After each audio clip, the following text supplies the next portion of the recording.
Congress party का ये अंदरूनी मामला है, तो अंदरूनी मामला है तो वो अपने पार्टी तक, सदाकत आश्रम तक बात करके अपना रखे। इसको मीडिया में बोलने की क्या जरूरत है? 70 चाहिए, 80 चाहिए, 60 चाहिए। हरियाणा में क्यों हारी कांग्रेस पार्टी? यही सब कंफ्यूजन के लिए हारी। महागठबंधन के पार्ट हम लोग रहते तो तेजस्वी प्रसाद यादव जी बिहार के मुख्यमंत्री रहते 2020 में। इसमें तो कोई इस बट नहीं है। हम कांग्रेस पार्टी पे, आदरणीय राहुल गांधी जी के पार्टी पे, प्रियंका गांधी जी के पार्टी पे, सोनिया गांधी जी के पार्टी पे हम कटाक्ष नहीं कर रहे हैं।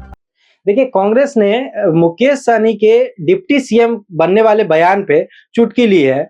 कांग्रेस के प्रदेश प्रभारी शाहनवाज आलम ने कहा है कि कौन डिप्टी सीएम बनेगा ये हेलीकॉप्टर में तय नहीं होता। ये हेलीकॉप्टर वाली बात मैं इसलिए कह रहा हूं क्योंकि अक्सर तेजस्वी यादव और मुकेश सहनी हेलीकॉप्टर में साथ दिखते हैं, इसलिए उन्होंने इस पर तंज कसा है। इस पर बातचीत करने के लिए हमारे साथ वीआईपी के राष्ट्रीय प्रवक्ता देव ज्योति जी हैं, इनसे हम बातचीत करते हैं। कांग्रेस ने इस तरह का बयान दिया है, इसको आप किस तरह से देखते हैं? देखिए, ये एक बचपना बयान है और गठबंधन जो होता है, गठबंधन हमेशा सर्वदलीय, जितने भी इंडिया गठबंधन के अलायंस पार्टनर हैं हम लोग के, अलायंस पार्टनर के तहत बैठ के ये होता है। ये नहीं होता है कि 70 चाहिए तो 80 चाहिए, 90 चाहिए।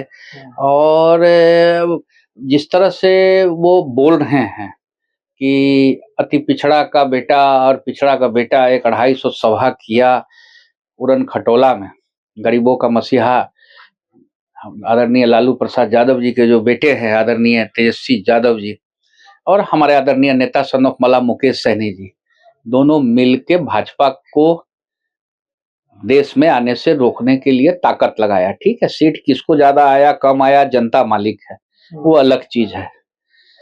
भारतीय जनता पार्टी से आज के दिन में बिहार में हम लोग की लड़ाई होगी, बीजेपी से, एनडीए गठबंधन से।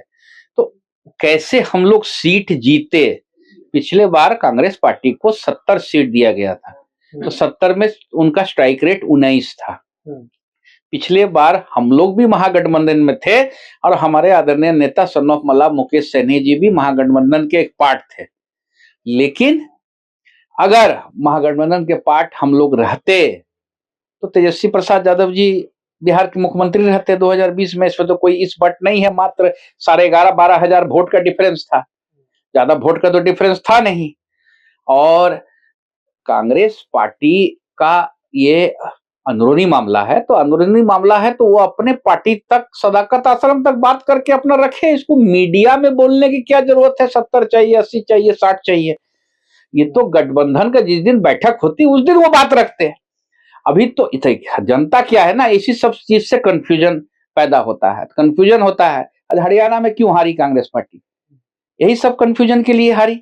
सत्ता आते आते एक बच्चा भी, किसी से हम लोग पूछते थे, गुड़गांव जाते थे, तो भाई किसकी सरकार आएगी? वो बोलता था कांग्रेस की सरकार आएगी। लेकिन कांग्रेस सरकार बना पाई? वहां पे नहीं बना पाई। तो ये आदरणीय राहुल गांधी जी तय करेंगे, आदरणीय हमारे नेता मुकेश सहनी जी तय करेंगे, आदरणीय तेजस्वी यादव जी तय करेंगे, और सीपीआई माले जो हैं आदरणीय दीपांकर भट्टाचार्य जी, वो लोग मिलकर ना तय तमन्ना करेंगे। अब हम जाके अभी बोल दें भी कि हमको 150 सीट चाहिए वीआईपी को, तो लोग हंसवे ना करेगा हमारे ऊपर, हंसेगा नहीं कि 150 सीट। हम कौन होते हैं भाई बोलने वाले? हमारे आदरणीय नेता जब बात कर रहे हैं, वो संरक्षक है हमारे पार्टी के, हमारे वीआईपी के जो है सर्वोसर्वा हैं, वो नहीं इस बात को रखेंगे कि 50 में लड़ेंगे, 30 में लड़ेंगे, 70 में लड़ेंगे, 40 में लड़ेंगे।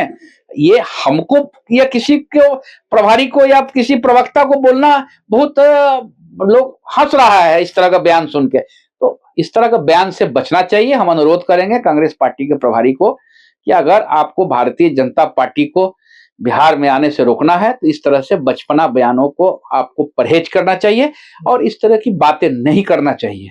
ये तो सीट शेयरिंग की बात हो गई। वो जो है सो कह रहे हैं डिप्टी सीएम पे, उन्होंने कहा कि वो कैसे दावेदारी डिप्टी सीएम की कर सकते हैं जिनके पास अपनी कोई सीट नहीं है, और अपने ओर से उन्होंने 2-2 डिप्टी सीएम की डिमांड रखी है, अपनी बात कही है। डिमांड करने के लिए भी जो है, आज भी मेरा बेटा जो है डिमांड किया है कि उसको चाहिए टॉमी हिल फिगर का स्वेटर चाहिए, ठीक है ना, अभी 4 दिन पहले भी वो खरीदा है, ठीक है ना। डिमांड छोड़िए, डिमांड ये तो बचपना वाला ना डिमांड है, ये तो तय तमन्ना होगा जब दिवंगत कर्पूरी ठाकुर जी, वो भी गरीबों का मसीहा थे, उनका कहा हुआ चीज हम आपको दोहरा रहे हैं कि जिसकी जितनी संख्या भारी उसके उतने मिले भागीदारी। तो ये सब चीज तय हो चुका है ना। 9.65% मतलब 10% से थोड़ा सा कम जातीय जनगणना, मतलब आदरणीय नीतीश कुमार जी ने जातीय जनगणना कराया था, उसमें निषाद जाति की और मल्लाह जाति की जो संख्या है वो 9.65% है। तो 9.65% हमारा निषाद समाज की भागीदारी है। और जिस तरह से हमारा आज के दिन में वीआईपी पार्टी का जनाधार बढ़ा है, हमारे आदरणीय नेता सन ऑफ मला मुकेश सहनी जी पे लोग विश्वास जताए हैं, और जिस हम लोग 18 का पार्टी बना हुआ है और 24 में हम लोग खड़े हैं और 25 की लड़ाई हम लोग लड़ने के लिए तैयार हैं। और हम लोग तो ताकत दिखाए भी हैं। बोचाहा में चुनाव हुआ था ना, तो बोचाहा में तो मेरे उम्मीद से आप जरा पता कर लीजिएगा, कांग्रेस अकेले चुनाव लड़ी थी और वीआईपी भी लड़ी थी।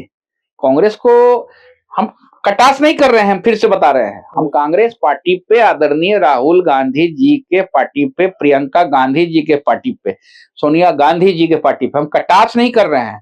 हम आंकड़ा बता रहे हैं इलेक्शन कमीशन ऑफ इंडिया का। इलेक्शन कमीशन ऑफ इंडिया में आंकड़ा में जाइएगा तो 30,000 प्लस बोचाहा में वीआईपी को वोट आता है। और कांग्रेस को कितना वोट आ रहा है वो आप देख लीजिएगा, उसमें कांग्रेस को कितना है। कुछ स्थान में भी तो कांग्रेस अकेले लड़ी थी, तो कांग्रेस को कितना वोट आया। तो ऐसा नहीं बोलना चाहिए, इस तरह से बयानों से बचना चाहिए। अगर भारतीय जनता पार्टी को सत्ता से बिहार से बेदखल करना है और 25 की जो लड़ाई है उसमें बीजेपी को रोकना है, तो भारतीय जनता पार्टी से हमारी लड़ाई है। बीजेपी को हम लोग सत्ता में आने नहीं देंगे बिहार में। तो इसके लिए हम लोग को काम करना चाहिए। ये नहीं है कि बचपना किसी तरह का इस तरह का उलूल जुलूल बयान देना चाहिए। तो देखिए, जो कांग्रेस ने ये बयान दिया है कि डिप्टी सीएम इससे तय नहीं होगा, हेलीकॉप्टर में बैठ के तय नहीं होगा, उसके लिए जमीन पे उतरना होगा। इस बयान पे हमारे साथ बातचीत कर रहे थे वीआईपी के राष्ट्रीय प्रवक्ता देवज्योति जी। इस पे आपकी क्या राय है, कमेंट बॉक्स में जरूर बताइएगा। मैं मुरारी।